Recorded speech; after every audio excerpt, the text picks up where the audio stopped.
அனைவருக்கும் வணக்கம். நாங்கள் இன்றைக்கு பூவை எடுக்கிறோம். இங்கே பூ சமைக்கிறது இல்லை, எடுக்கிறோம். இன்றைக்கு வித்தியாசமாக இன்றைக்கு கோழிக்கால சித்திரவதைப்படுத்தி பணாரை பண்ணுற பனி நீக்க வச்சு பான் செய்ய முறையை தான் பார்க்க போகிறோம். அதுக்கு இஞ்சி பூண்டு உள்ளு தூள் மற்றது மிளகு தேவையான மசாலா முழுக்கலம் மல்லித்தூள் இப்போ இந்த பாப்பாசிக்காய் சகல தேவையானது எங்களுக்கு பிடிச்சது எல்லாத்தையும் போட்டு ஒரு மசாலா போட்டு வா எல்லாம் உற வச்சு தட்டி எடுக்கிற முறை எல்லாத்தையும் மட்டியாக காணல் எடுக்க போகிறோம். பாருங்க கோழியை என்ன மாதிரி சித்திரவதை செய்ய போகிறோம் மட்டியாக பாருங்க. இது எல்லாருக்கும் தரமாக பிடிக்கும். இந்த வாட்டி போட்டு பனினிக்க வெட்டி சலாட்டம் வச்சு சாப்பிட்டீங்கன்ற தரமாக இருக்கும். வாங்க இப்போ காலைக்கு போவோம். இப்போ பார்ப்பீங்கன்னு சொன்னால் இந்த கோழிக்கால் பாருங்க என்ன சித்திரவதை செய்ய போகிறோன்ட்டு பாருங்கோ. எல்லாம் வெட்டி போட்டு பாருங்க. இது விளையாட்டு நல்ல ஒரு விளையாட்டு. யார் செய்வீங்கன்னு தெரியாது, நான் தெரிஞ்சதை காணொலியாக எடுக்கிறோம். தோலை உரித்து போட்டு நல்ல ரெஸ்டாக இருக்கும். நீங்கள் செய்து பார்த்தா விட மாட்டீங்க. இதுக்கு தேவையான பொருட்கள் என்னென்ன போடுறதையும் காட்டுவேன். பானுக்குள்ளே வச்சுட்டு சலாட்டெல்லாம் வச்சு சாப்பிட்டீங்கன்னு சொன்னால் தோல் பாராக்கும் கடையென்ன. இதை விட ஒரு சாப்பாடு கிடையாது. அதுக்காண்டி கோழி நடுக சாப்பிட்றதுண்டு இல்லை. இது இருந்துட்டு கிழமை 2 கிழமைக்கு இருக்கா, ஒரு கிழமையில் இருக்கா, அப்படி வித்தியாசமாக கறி காய்ச்சி சாப்பிட்றத விட இப்படி சாப்பிட்றதும் நல்ல டேஸ்டாக இருக்கும். இப்போ இந்த கோழி சித்திரவதை செய்கிறேன் பாருங்கள். எப்படி சித்திரவதை செய்கிறான்னு சொல்லி எல்லாம் உரிச்சு இதாண்டு போட்டு அங்கே வட்டித்தர நாங்கள் விட்றதில்லை. நெஞ்ச ஒன்று தான் நாங்கள் கிளீன் பண்ணுறது.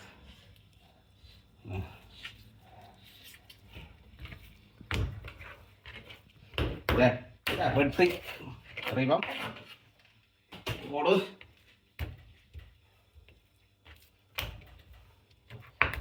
வெட்டி போட்டு இப்படி 2 கீரி போட்டு ஒரு கோழி தட்டி வச்சிருக்கிறேன். இங்கே பாருங்க இப்படி வேணும். இது எலும்பு புறம்பா வச்சிருக்கிறேன். இப்போ இந்த கோழி செய்கிறத வடையா பாருங்க. கொஞ்சம் மினக்கட்டு கஷ்டப்படத்தான் போகணும். சாப்பாடுச்சுன்னா அப்படித்தான் லேசாக சாப்பிட்றோன்னா ஒன்றும் செய்யலாது. நல்லா கூர்காத்தி இருந்தோன்னா இப்படி கீறி போட்டு சதை மட்டும் புறம்பா எடுக்க போகிறோம்.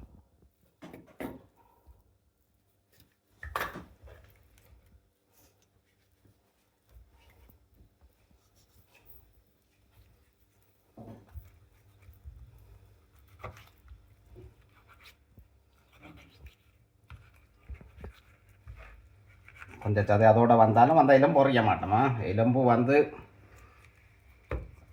ரசத்துக்கு திரும்ப ஒரு நாளைக்கு ரசத்துக்கு அதுவும் பயன்படும். எல்லாம் புரியானைக்கு சோத்துக்கு இந்த தண்ணியாக வச்சு எடுத்தோம்னா அதுவும் பிரயோசனமாகும். இப்படி எடுத்துட்டு இவரை இந்த மொழியில் பிடிச்சி வெட்டினா இன்னும் ஈஸியாக இருக்கும்.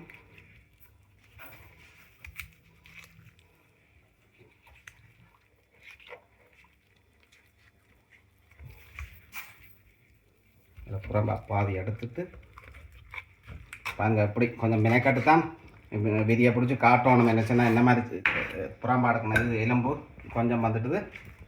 என்ன மீதி எலும்பு இங்கே இருக்குது.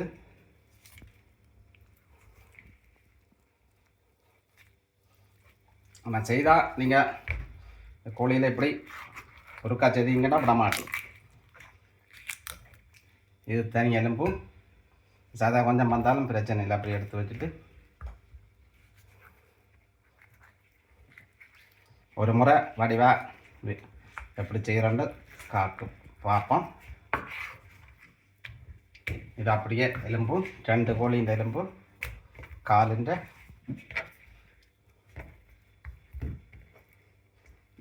கொஞ்சம் மொத்தனை இருந்தால் இப்படி கொஞ்சம் மெட்லையாக வெட்டி போட்டு இந்த இருக்கும் கொஞ்சம் வெட்டி போட்டு அவரை வத்திக்காரனால போட்டு மொங்கினா அவர் மெல்லிசா வந்துட்டு கொஞ்சம் சிரிப்பும் வருது. சிரிக்கவும் போனோம். பாருங்கோ இந்த கோழிக்கால் எப்படி சிசிலி தீவு மாதிரி வந்துட்டுது. சிசிலி தீவுன்ற அடிக்கட்டில் வந்துட்டுது. இப்போ கம்மண்டு கோமி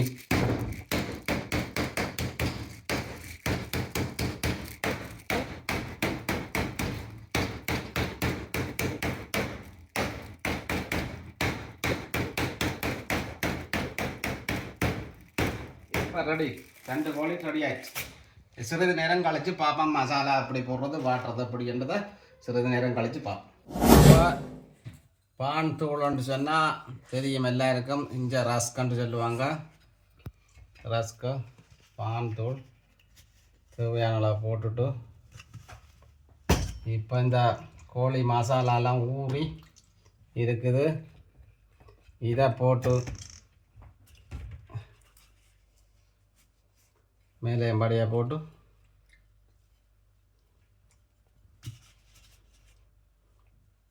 பொல பனாத்தான்னு சொல்லுவாங்க. இங்கே பொலோ என்னொன்று சொல்லுவாங்க. அதான் பொல பனாத்தா என்ன.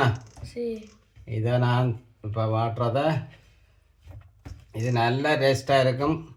வெட்டி பானுக்க வச்சு சலாட்டும் வச்சா தூள் பறக்கும். கேச்சப்பெல்லாம் வச்சு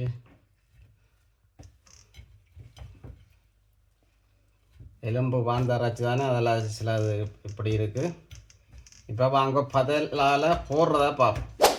இப்போ சிறிதளவு ஒலிவெண்ணெயில் விட்டுட்டு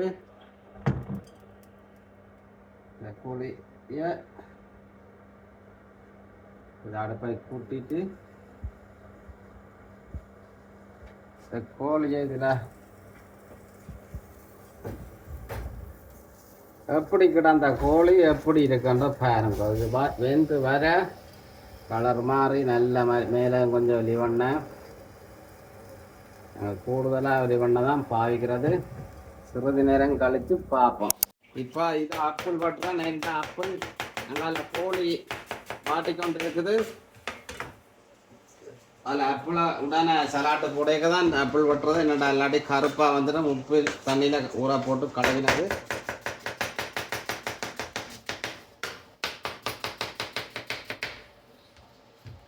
நீங்கள் இப்போ ஆப்பிளை சலாட்டோடு சேர்த்தா பிள்ளையன் சாப்பிடாத பிள்ளையன் எல்லாத்தையும் சாப்பிடுவேன் சலாட்டுன்னு சொல்லி நான் பழக்கிற விதத்தில் இருக்குது. இப்போ ஆப்பிள் போட்டாச்சு. ஆப்பிள் இது இப்போ ஃபினோக்கி தெரியும். நான் காட்டியிருப்பேன் இந்த ஃபினோக்கி.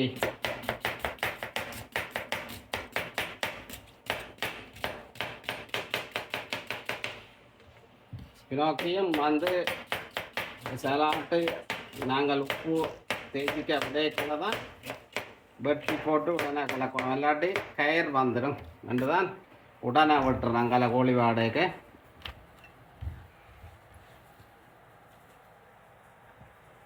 என்ன சலாட்டு வகை கணக்கு இருக்குது. இப்போ பார்த்தீங்கன்னா 2 ஐட்டம் போயிட்டாச்சு. இது லத்தூக்கா போடுறேன். கொஞ்சம் கொஞ்சம் போட்டு காட்டுறேன். இது ரூக்கலா,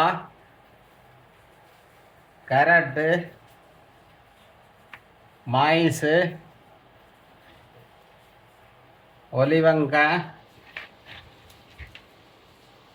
தக்காளி, மீதிஞ்ச எல்லாம் அப்படி இருக்குது. இவ்வளோ உங்களை காட்டுறக்காண்டி ஒன்றுண்டா போட்டது. இவ்வளோ வெங்கட சலாட்டு போட்டு மிக்ஸ் பண்ணி உப்பெல்லாம் போட்டோம்னு சொன்னால் சலாட்டு தரமான சலாட்டு ரெடி. இதோட சலாட்டம் வச்சு சாப்பிட்டா தரமாக இருக்கும். இப்போ சிறிது நேரம் கழித்து பார்ப்போம் கோழி வாட்டினோன்னு.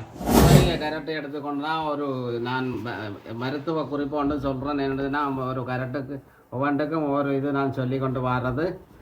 எங்களுக்கு தெரிஞ்சதை நான் சொல்கிறது என்னென்னு சொன்னால் இது கரெக்டுன்ற மருத்துவ குணம்னு சொன்னால் மேலே சொல்லப்போனால் நாங்கள் நடுவே சாப்பிட்றதான் கண் பார்வைக்கு நல்லதுன்னு சொல்லி எப்போது தெரியும் உங்களுக்கு. கண் பார்வைக்கு நல்லது. முகம் நல்ல பொலிவாக வரும்னு சொல்லி இருக்கிறோம். நோய் எதிர்ப்பு சக்திக்கு கூட இது கரெக்டு நல்லது. ஆரோக்கியமாக இருக்கும். மற்றதும் இது நீங்கள் கரெக்டாக வந்து ஜூஸ் ஆகவோ இல்லை சம்பலாகவோ என்ன மாதிரி இருந்தாலும் சேர்த்துக்கொள்ளலாம். இல்லாட்டில் அரைஞ்சு புழிஞ்சு அதோட கலந்து அடிக்கலாம். நாங்கள் அப்படியெல்லாம் செய்கிற முறையை தான் நாங்கள் இப்போ சொல்கிறோம் என்றதை இந்த குறிப்பில் நான் சொல்லியிருக்கிறேன். அவ்வளோதான் இப்போ இந்த கரெக்டுன்ற இதை பற்றி நான் சொல்லியிருக்கிறேன். இப்போ சிறிது நேரம் கழித்து பார்ப்போம் கோழி எப்படி பண்ணிடுவார். இப்போ இந்த கரெக்டை எடுத்துக்கொண்டு சொன்னால் கண் பார்வைக்கு நல்லது. உண்மையில கரெக்டு இந்த சாப்பிட்டால் கண்ணாடி கூட போடுறத தடுக்கலாம் என்றதை இதில் சொல்லிக்கொண்டோம். என்ன முகரை இதை சொல்லிக்கொண்டே போகலாம். முகம் நல்ல பளபளப்பாக நல்ல மினுமினுப்பாக இருக்கும். நோய் எதிர்ப்பு சக்தி இருக்குது.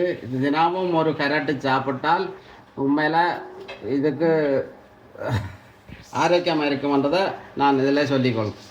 இப்போ ஒலிவெண்ணெய் சேர்த்து சலாட்டை ரெடியாக்கும். என் அங்கால கோழி ரெடி ஆகிக்கொண்டிருக்குது. ஒலிவெண்ணெய் இதை விட்டு தேசிக்காய் வடையாக புளிஞ்சு விட்டோம்னா ஒருக்கா குலுக்கிட்டு இது உடனே தான் தேசிக்காய் உப்பு எண்ணெய் எல்லாம் விடணும். நல்லா சாறு உள்ள தேசிக்காய் இது பாதி விட்டுதான் காணும் கிடக்கு.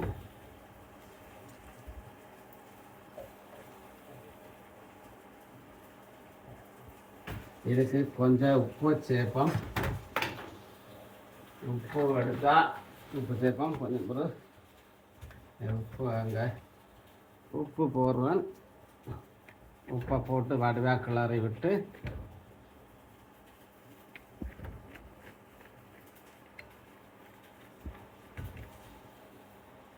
உப்பு கையால் போகிறோம். நல்ல இடம் பரவலாக போகும்ன்றதுக்காக அளவு தெரியும்ன்றதுக்காக. ஓகே, இப்போ சலாட்டு ரெடி. இப்போ பனியை வச்சு சலாட்டெல்லாம் வச்சு அப்படி செய்கிற முறையை பார்ப்போம். இப்போ நாங்கள் பனினி ஒரு ஆள் மைனஸ் எல்லாம் பண்ணுறார். மைனஸு கேச்சப் எல்லாம் போட்டு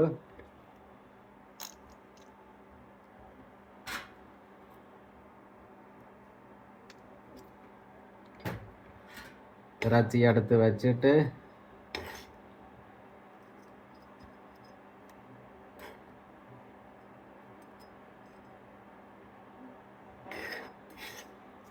கோழியெல்லாம் பட்டி வச்செல்லாம் சாப்பிட்றதுக்கு இதை மாதிரி இருக்கும் சொல்லி இப்போ சலாட்டையும் இதுக்குள்ளே எடுத்து வைப்போம்னா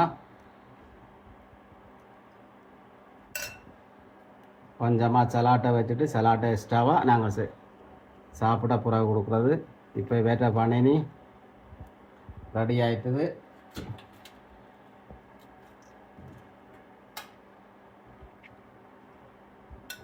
இப்போ சலாட்டும் கொஞ்சம் போட்டோம்னு சொன்னால் முள்ளுக்கரண்டி எடுத்து அறிஞன்